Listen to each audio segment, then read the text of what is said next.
Oke, Assalamualaikum warahmatullahi wabarakatuh. Selamat datang kembali di kelas Psikologi Industri di minggu ketiga.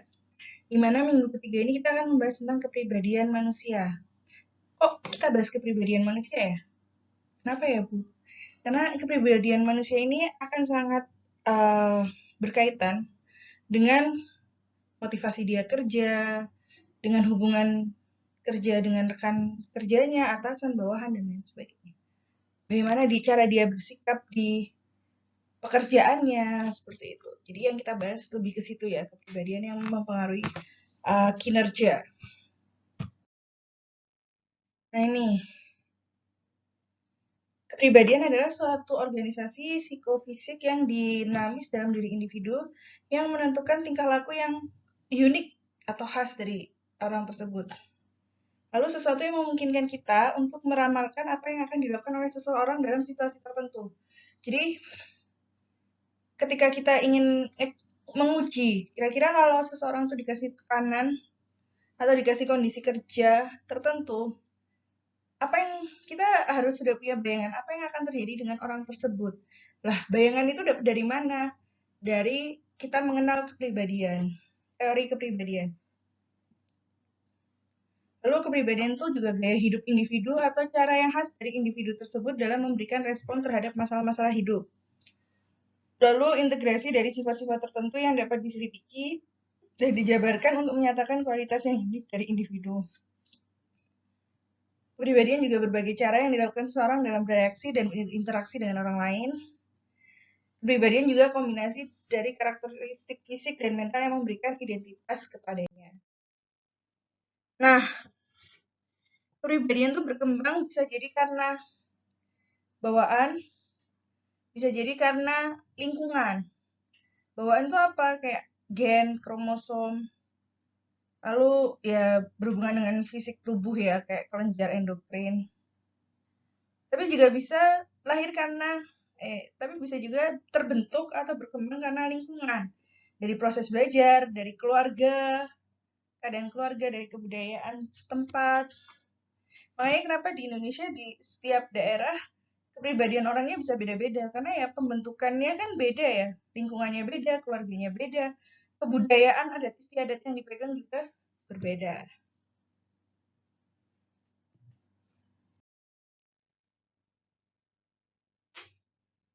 Contohnya efek lingkungan ya pada pengembangan kepribadian.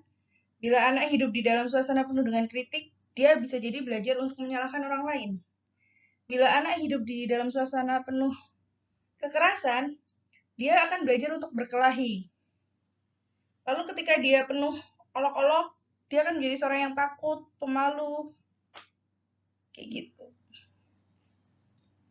Tapi kalau dia belajar, dia hidup dalam suasana yang penuh dengan toleransi, dia akan belajar untuk menjadi orang yang penyabar. Ketika dia belajar dalam suasana kejujuran, dia akan belajar mengenai keadilan. Jadi, lingkungan belajar yang positif akan membentuk kepribadian yang positif. Lingkungan belajar yang negatif akan membentuk kepribadian yang negatif juga. Nah, kayak gitu. Kalau anak selalu diberi dukungan afirmasi positif, dia kan menjadi seorang anak yang percaya diri.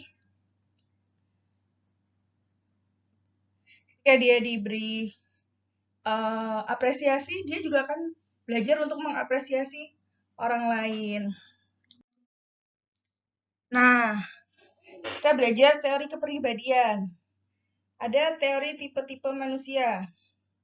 Secara fisiologis ada sanguin, melankolis, koleris, pragmatis. Ini kayaknya kalian pernah tahu lah teori 4 kepribadian manusia.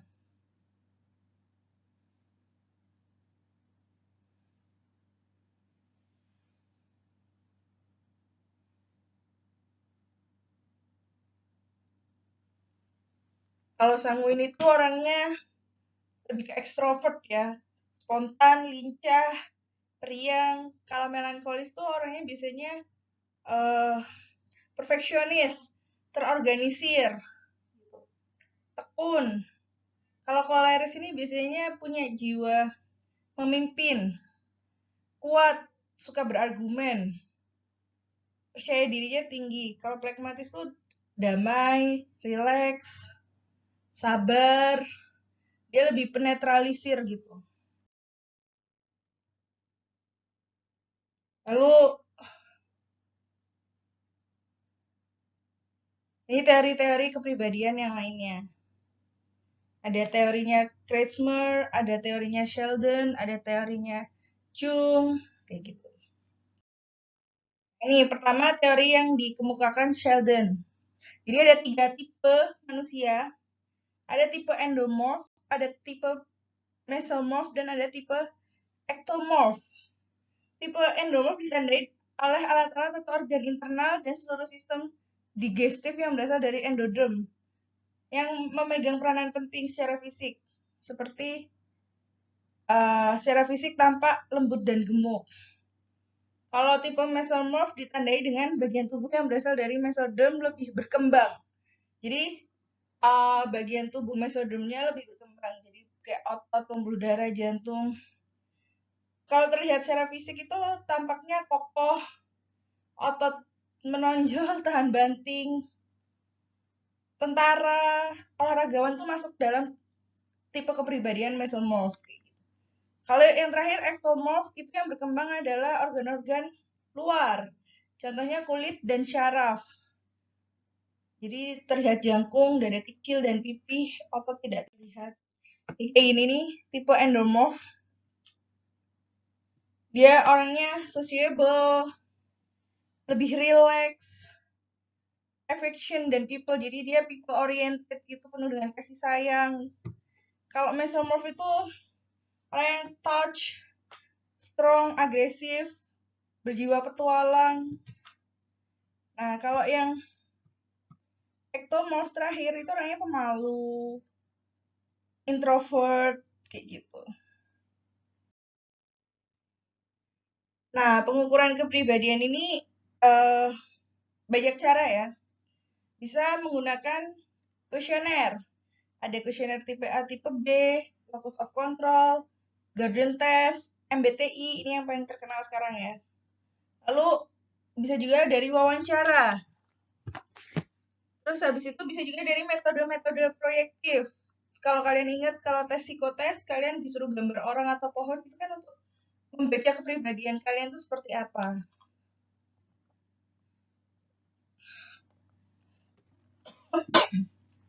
Bisa juga dengan simulasi, dengan main role playing, outbound. Juga bisa dengan studi kasus. Nah, makanya ketika kalian mungkin nanti melamar kerja atau apa, interview, dan kaget kalau kalian nanti disuruh tes, salah satu tesnya itu adalah FGD dan role playing. Kenapa? Karena di situ si recruiter, HRD-nya itu ingin membaca kepribadian kalian ketika dikasih suatu kondisi itu seperti apa yang keluar. Nah, ini tugasnya kalian coba tes MBTI di sini atau kalian menemukan website lain untuk tes MBTI. Terus kalian tes sendiri kepribadian kalian seperti apa, lalu kalian refleksikan ke diri kalian. Itu tugasnya ya. Tugas untuk kalian. Kalian refleksikan ke diri kalian. Apakah benar diri kalian tuh seperti itu atau gimana? Kalian ceritakan hasil tes MBTI kalian. Oke. Kita lanjut materi kedua, ada minat. Jadi kita belajar tentang kepribadian. Nah, kepribadian ini akan mempengaruhi minat. Apa sih minat itu?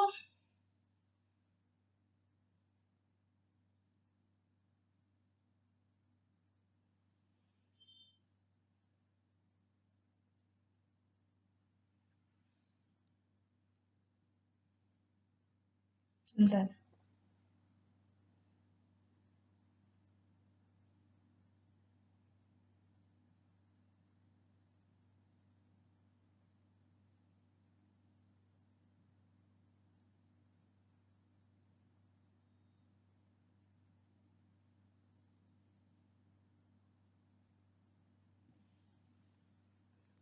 Minat adalah suatu dorongan yang menyebabkan terikatnya perhatian individu pada objek tertentu.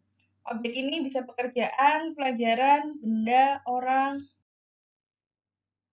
Nah, minat ini bersifat pribadi. Ada perbedaan antara minat seseorang dengan minat orang lainnya. Iya dong. Misal saya minatnya di bidang apa? Apakah orang lain memiliki minat yang sama? Kayak misal eh, saya punya teman namanya Budi. Apakah Budi memiliki minat yang sama? Misal saya minatnya di bidang olahraga. Apakah Budi juga memiliki minat di bidang olahraga? Kan ya belum tentu kan. Minat merupakan minat bisa jadi menimbulkan efek diskriminatif. Apalagi kalau misal dia paling berbeda di antara teman-temannya. Lalu minat merupakan sesuatu hasil belajar, bukan bawaan sejak lahir. Dan dia bisa berubah-berubah bergantung dengan pengalaman belajarnya dia. Lalu minat berhubungan erat dengan motivasi. Karena mau nggak mau minat tuh dipengaruhi dan mempengaruhi motivasi. Arah minat seseorang bisa hal yang luas, bisa juga hal yang sempit.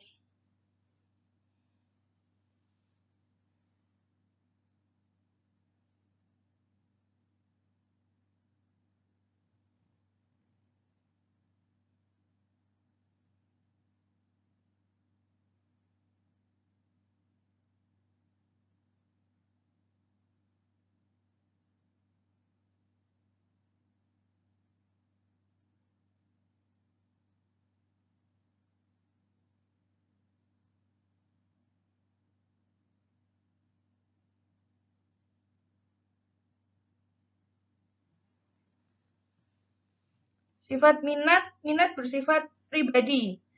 Ya, udah tahu lah ya. Faktor-faktor yang mempengaruhi minat itu bisa dari internal, bisa eksternal. Internal itu dari fisik, sosial, egosentris.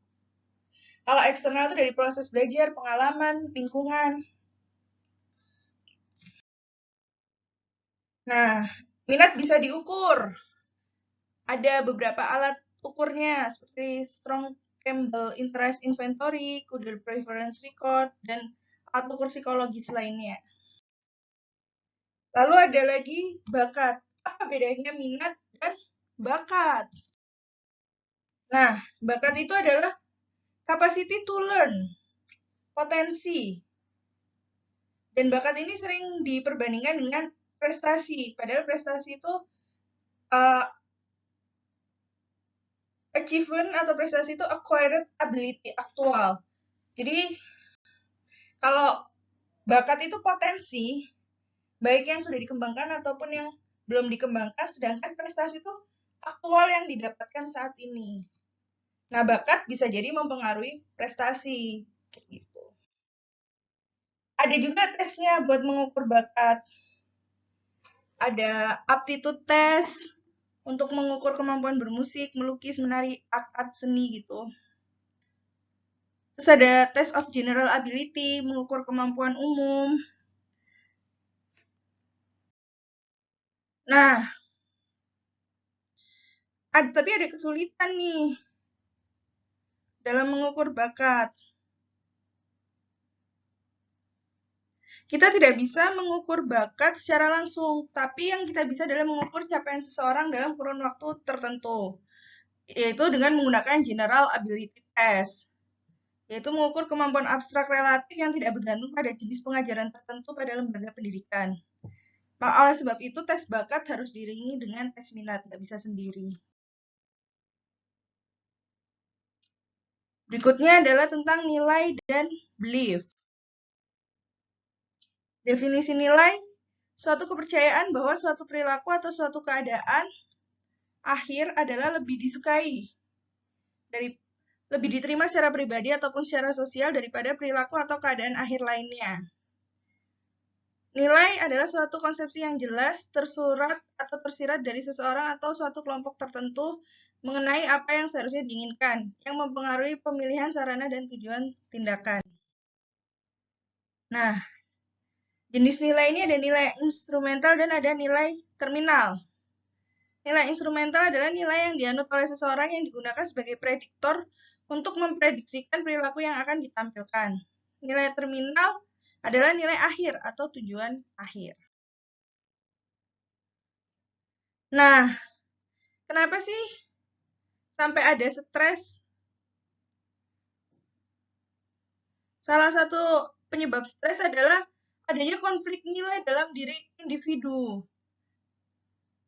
Kayak apa ya? Ada pertentangan batin. Kalian kalau ada pertentangan batin kan rasanya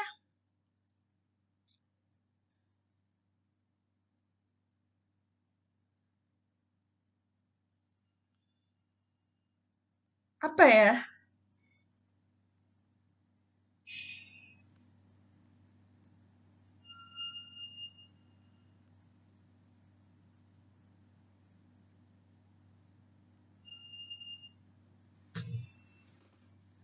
Kalian kalau apa namanya ada pertentangan batin tuh kan kayak ada rasa ketidaktenangan, terus kalian overthinking, terus kalian stres. Nah, pertentangan batin itu adalah sebenarnya ada konflik nilai dalam diri individu kalian. Uh, Kalian sudah punya sudah tertanam nilai-nilai tertentu dari diri kalian, lalu masuk nilai-nilai baru, di mana mungkin ada pro dan kontra di antara nilai yang lama dengan nilai yang baru yang dalam diri kalian kayak gitu. Lalu ada konflik nilai antar individu. Ini hubungan antar interpersonal ya, contohnya rekan kerja, atasan dan bawahan. Terus ada juga konflik antar individu dan organisasi. Perbedaan budaya organisasi dengan nilai individu. Nah, kita bicara tentang belief. Belief adalah keyakinan akan kebenaran sesuatu. Sumbernya bisa dari sensori, yaitu dari panca indera atau pengalaman sendiri. Dari authority, yaitu pengalaman orang lain yang dipercaya. Dan juga bisa derive atau kepercayaan lainnya. Karakter dari belief ini berasal dari satu atau lebih sumber. Jadi bisa jadi belief itu berasal dari authority maupun dari diri sendiri kayak gitu. Suatu kepercayaan itu bisa dari pengalaman diri sendiri atau pengalaman orang lain, atau memang dari pengalaman orang lain aja, atau memang dari pengalaman diri aja gitu. Jadi banyak sumber dari belief. Tapi belief ini sumbernya itu saling bergantung satu sama lain dan merupakan hasil dari beberapa kejadian, sehingga ketika kalian menarik kesimpulan itu adalah belief kalian, apa yang kalian pegang, apa yang kalian percayai. Semakin kuat kepercayaan seseorang, maka semakin sukar untuk diubah kayak gitu kayak. Kalian kalau udah memandang sesuatu itu buruk, untuk mengubah itu menjadi pandangan yang baik kan susah ya, kayak misalnya selama ini kita memandang bahwa perilaku mencuri itu adalah perilaku yang buruk. Bisa nggak kalian merubah pandangan bahwa mencuri itu tidak seburuk itu kok, pasti ada alasan kenapa orang itu mencuri. Susah kan? Karena kita sudah terdoktrin entah dari pengalaman diri sendiri ataupun pengalaman orang lain bahwa mencuri itu adalah suatu tindakan yang buruk, suatu perilaku yang buruk kayak gitu.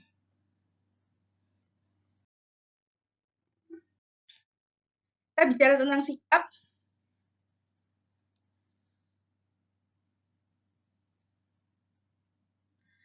Susunan mental yang mempengaruhi bagaimana seseorang memandang sesuatu, sikap itu. Sikap merefleksikan perasaan seseorang terhadap sesuatu. Sikap menggambarkan perasaan seseorang tentang sesuatu.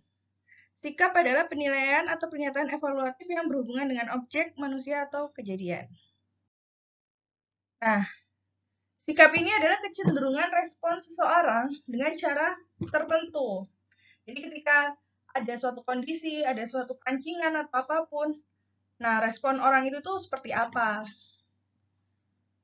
Lalu sikap mencerminkan bagaimana seseorang merasakan mengenai sesuatu. Sikap individu dapat mengalami perubahan, baik karena interaksi dengan lingkungannya maupun melalui proses pendidikan. Perubahan sikap dapat terjadi secara sebangun atau secara tidak sebangun. Pemahaman atau perubahan sikap penting untuk meningkatkan prestasi perorangan. Ada dua faktor yang mempengaruhi sikap kerja. Yang pertama adalah kepribadian dan kedua adalah lingkungan. Nah ini, komponen sikap ada 3, ada aspek kognitif, afektif, dan perilaku. Aspek kognitif berkaitan tentang proses pengamatan terhadap sesuatu atau segmen opini atau kepercayaan di mengamati orang, mengamati barang, tempat, dan lain sebagainya. Setelah mengamati, gimana sih dia bersikap. Lalu yang kedua adalah aspek afektif. Pencarian alasan mengapa seseorang menganggap sesuatu itu baik, buruk, senang, atau tidak senang. Ini segmen emosional dan perasaan dari sikap gitu. Lalu yang terakhir, aspek perilaku berkaitan dengan interaksi seseorang dengan orang lain, segmen perilaku. Nah, fungsi sikap sebagai knowledge. Sikap seseorang menjadi dasar dalam interpretasi atau klasifikasi informasi baru yang diterimanya. Jadi ketika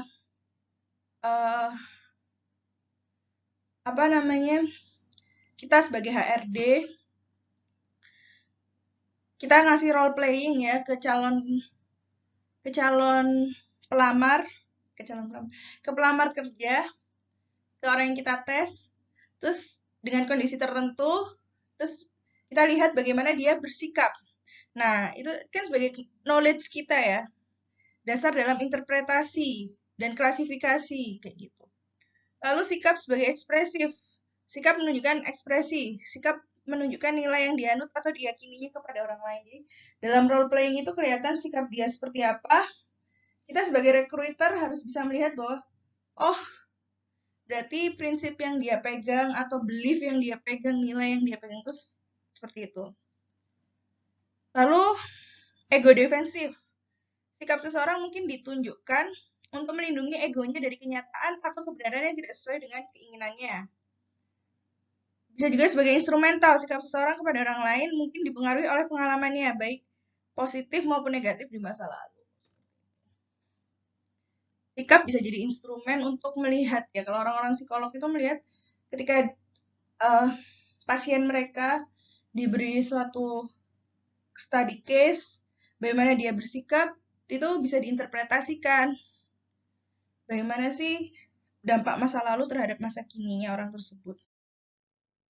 Nah, sikap dalam organisasi menjadi isu penting karena sikap ini akan mempengaruhi perilaku kerja. Organisasi harus bisa mengenali sikap seluruh personel di dalamnya. Makanya kenapa kita sebagai recruiter kalau bisa tuh mengadakan FGD atau role playing, karena kita biar bisa melihat sikap seseorang ketika diberi suatu keadaan tertentu. Sikap personil tertanam dalam budaya interaksi kehidupan kerja dengan individu. Udah sih itu aja materinya, habis. Nggak banyak-banyak.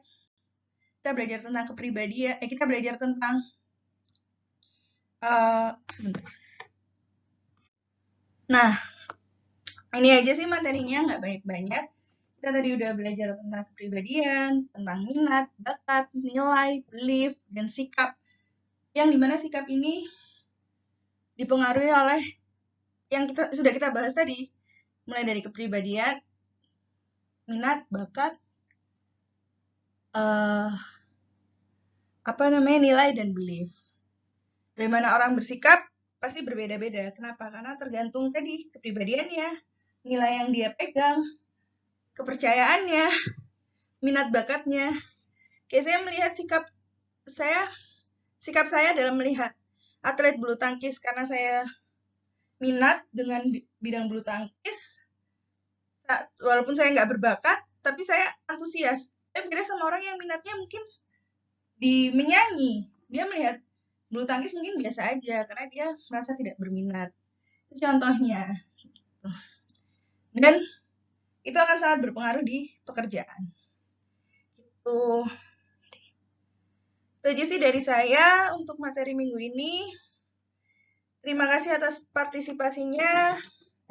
Kita ketemu lagi minggu depan secara langsung di minggu keempat, hari Rabu ya, jam 8 pagi, tanggal 27.